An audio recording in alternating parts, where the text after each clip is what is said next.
Hello and welcome back to Vintage Disney here on Brian's Things That Are Cool. There's nothing like a good swashbuckling adventure, and through the years Disney has given us quite a few, from Zorro to the Three Musketeers. One of the oldest tales of daring do is that of Robin Hood, which Disney has adapted twice. A true historical figure of Robin Hood is highly debated. The name Robin Hood, in various forms, appears in the rolls of 13th century judges, but mostly as a nickname for the criminal in the case. At the same time, there was an outlaw named Roger Godberd, who committed crimes with a group of bandits during the corrupt reign of King Henry III and King Edward I. The first reference to Robin Hood in literature comes from a poem titled Piers Plowman, which was published in the 1370s. The early 1400s saw numerous mentions of Robin Hood, including a complaint believed to have been written by a Franciscan friar that people would rather listen to the stories of Robin Hood than attend Mass.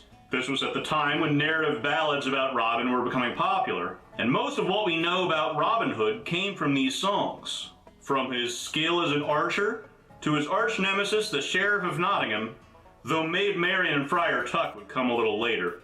These early ballads didn't set the story during King Richard's time fighting the Third Crusade, however.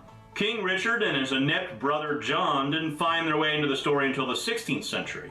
The success of these ballads gave way to plays, which added other elements to the story, including changing Robin's social class from commoner to that of nobility. These plays and ballads became a popular part of England's May Day rituals, with the actor playing Robin given the role of May King. It's in these plays that Marian and Friar Tuck made their first appearances. The invention of the printing press allowed many of these old ballads and plays to be readapted and spread the legend of Robin Hood further through the broadsides, which were the most common form of printed material at the time. These ballads and plays would be rediscovered and reprinted in the late 1700s, and by the 19th century, Robin's exploits began being adapted into children's books.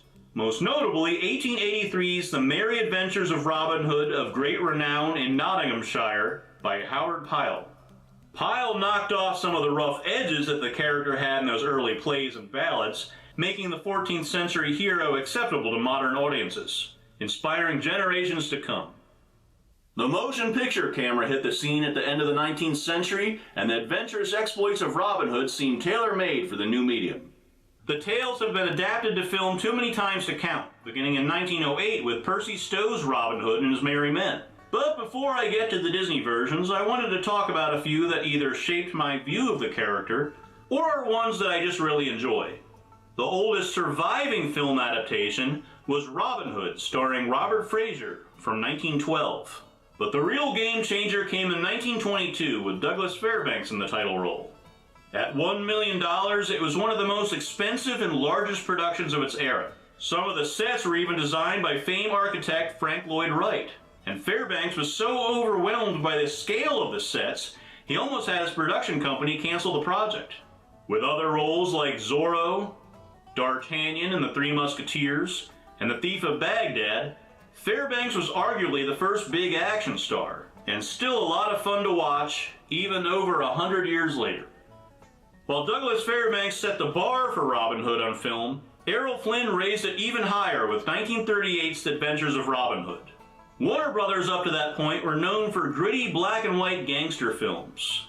And up until a couple months before shooting began, Robin Hood was to be shot in black and white as well. But they ultimately decided to not only shoot in color, but go all out, making The Adventures of Robin Hood the most expensive film Warner Brothers had produced up to that point. The film is close to Douglas Fairbanks' version, even sharing the same actor as Little John, Alan Hale Sr., whose son is best known as the Skipper from Gilligan's Island, but has really stood the test of time. Errol Flynn is the quintessential Robin Hood. Despite the numerous adaptations since, he's still the image that comes to mind when I think of the character.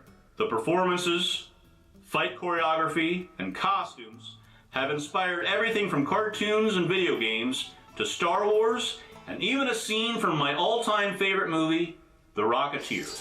Prepare to die that we may learn the identity of the Laughing Bandit. Why wait? Good heaven, it's original. None other.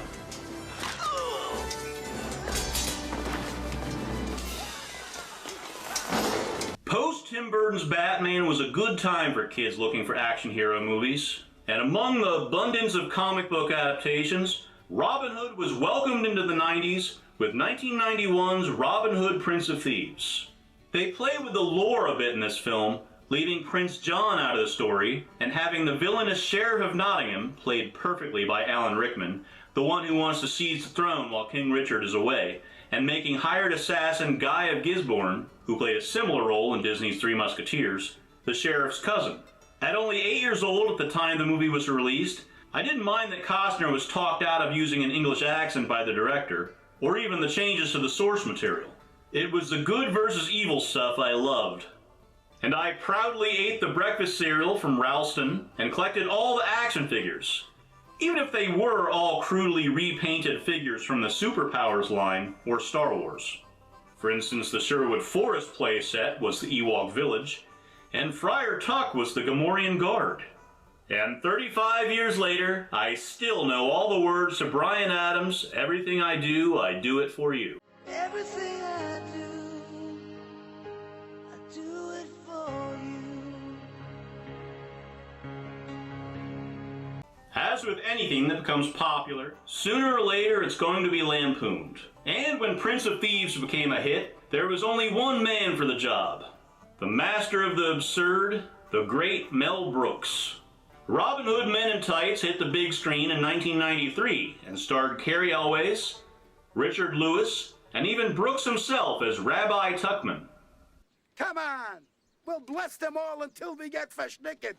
Join me!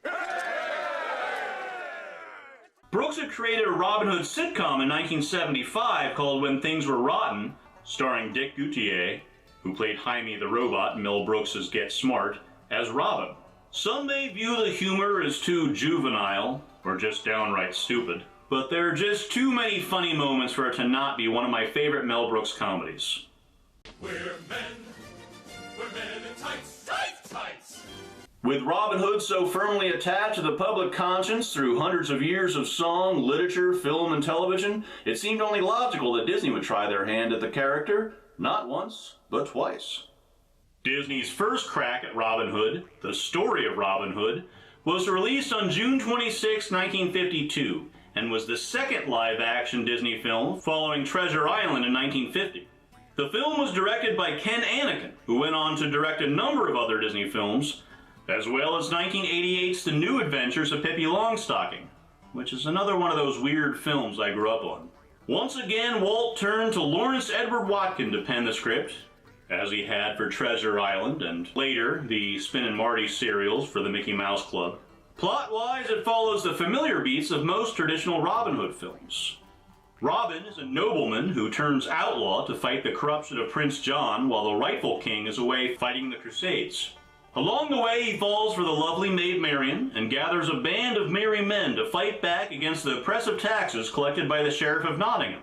What makes it a little different from previous Robin Hood films is that it was actually shot on location in England. After World War II, European countries enforced currency control laws to stabilize their post-war economies. England required that the money earned in the UK remained in the UK and be reinvested there. This only gave Walt two options: leave the money he earned in foreign banks, or use it to fund projects in Europe. Thus, the first 4 live-action Disney films were shot in Europe and feature predominantly British actors.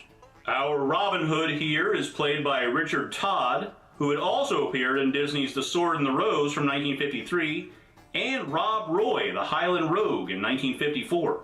Todd is a passable Robin, though a little bland. He lacked the kind of energy that you'd expect from the character that was so evident in Errol Flynn. Though this film was made a number of years before Zorro, I found myself wishing Guy Williams had been cast. Initially, there was going to be at least one American actor involved, as Walt had planned for Bobby Driscoll to be a boy in Robin's group. But Bobby's work in Treasure Island had violated British labor laws. Not wanting to deal with that headache again, they decided to focus on Robin and Marian's romance, even if Richard Todd's short stature required him to stand on an apple box while doing scenes with Joan Rice as Maid Marian. But a hero is only ever really measurable by the threat they're up against, and this adaptation does feature an excellent Sheriff of Nottingham, played by Peter Finch. While it would be easy for an actor from this period to play a villain role in an over-the-top manner, Finch plays the sheriff in a far more understated, quiet, threatening kind of way. In keeping with Robin's origins and folk ballads, the traveling minstrel character, Alan Adale, played by Elton Hayes, is included in this version. He performs 3 songs in the movie, 2 of which made it onto the Storyteller album released by Disneyland Records. The LPs would be made up of a narrator, in this case Dal McKennon, giving you an audio version of the movie's story, as well as a few songs from the feature. Riddly Diddly Day, Come Sing Low, Come Sing High, and Whistle My Love were new songs written by George Weil and Eddie Pola, the team that gave us the Christmas classic, It's the Most Wonderful Time of Year. And along with Elton Hayes' performance, you would never guess that these songs weren't hundreds of years old. The records make for a fun listen. I especially like the Davy Crockett Storyteller album, which is narrated by Fess Parker and Buddy Ebsen. While I consider the Errol Flynn Robin Hood to be the definitive version of the character, there's still plenty to like in this version. It doesn't seem to get as much recognition as other Disney films from this era, and the only DVD release was a bare bones Disney Movie Club exclusive, which I was able to save up enough points for. Though it has now surprisingly found its way onto Disney+. It may be a most basic telling, lacking in all of the frills of other adaptations, but with some solid performances, gorgeous Technicolor, and accurate on-location shots filmed in the real Sherwood Forest, I'd say this Robin hits the target. 1952's The Story of Robin Hood pulled $4.5 million for Disney and did equally well in England. So by 1973, when Disney was looking for its next animated feature, they decided to pay another visit to Sherwood Forest with Robin Hood. Disney's animated Robin Hood from 1973 got its start even before the 1952 live-action film. In 1937, while Snow White and the Seven Dwarfs was nearing completion, Walt had a few ideas for his next picture floating around, and one of them was an adaptation of the medieval fable, Reynard the Fox. But Walt quickly realized that a trickster who takes advantage of his friends would probably not make for the type of hero parents would see as suitable for their kids to emulate. Walt suggested doing a few animated segments with Reynard the Fox and cutting them into Treasure Island, as stories Long John Silver would have told to Jim, but they dropped that pretty quickly. In the early 60s, Reynard was brought up again as a possible villain for an adaptation of Edmund Rostan's Chanticleer, but that too was nixed and they made Sword of the Stone instead. Plus, we all know the only adaptation of Chanticleer we need is the one where he's an Elvis rooster. By the early 70s, Disney was trying to decide on their next film after the Aristocats. And then Disney president Card Walker suggested Robin Hood. Animator Ken Anderson was tasked with coming up with concept drawings for each of the characters. And pulling from the company's past interest in Reynard the Fox, Robin was developed as a fox. Once again, Robin takes up residence in Sherwood Forest. There's a minstrel named Alan Adale. Plenty of whistling. An archery contest where Robin wins a golden arrow. And along the way he falls for the lovely Maid Marian and uses his skill and cunning to fight back against the oppressive taxes collected by the Sheriff of Nottingham and Prince John. Staples of any great Robin Hood story, to be sure, but it was certainly inspired by Disney's 1952 live-action version. During production, there were some arguments over the film's setting. Ken Anderson had had so much fun in the animated segments of Song of the South that he wanted to set his Robin Hood in the Deep South. He also initially worked on designs for Robin's Merry Men, but these were ultimately dropped when director Wolfgang Reitherman saw how successful Butch Cassidy and the Sundance Kid had been and decided to scrap the Merry Men in favor of making a buddy picture with Robin and Little John. These arguments and differing visions led to delays which gave animators no choice but to cut corners. So if you're obsessed with Disney's golden age, you may recognize certain bits from other movies. You could criticize it for being lazy in that respect, but for me it gives everything a familiar feel, and it doesn't impact anything in a negative way. Where the movie really shines is its soundtrack. Country music singer-songwriter Roger Miller wrote and sang most of the songs in the film, and even voiced the character of Alan Adale.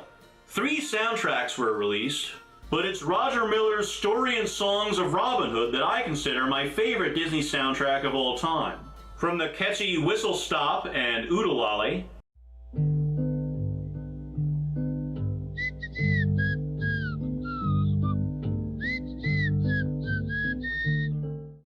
Reminiscing this night and having such a good time. Oodalolly, golly, what a day. to the humorous The Phony King of England, performed by Phil Harris as Little John. Incredible as he is inept, whenever the history books are kept, they'll call him the phony King of England. To Miller's excellent ballad, Not in Nottingham. Sometimes ups outnumber the downs, but not in Nottingham. Which even Chicano rock band Los Lobos covered on their 2009 album, Los Lobos Goes Disney. It's really an underrated little folk country album. I've never run across the other two soundtracks. One was with the children from the film, Skippy, Toby, Sister, and Tagalong, singing the songs, which I don't know how interested I'd be in that. But the final soundtrack sounds pretty interesting. Jazz great Louis Prima was so angry that he wasn't considered for a role in Robin Hood that he went out and paid the full recording expenses out of pocket and cut the album Let's Hear It for Robin Hood and sold it to Disneyland Records for release. I will find that album someday. This version of Robin Hood really feels like being dropped into an old folk story or fable. Not of Robin Hood per se, but those type of stories in general, where all the characters are animals and there's a minstrel singing. One part that really adds to that is animation itself. By the early 1960s, the Disney company was looking to cut animation costs. So animation genius Ub Iwerks developed an animation Xerox machine. This allowed the animated drawings to be taken directly off the desks of the animators and scanned onto the celluloid before moving to the ink and paint department.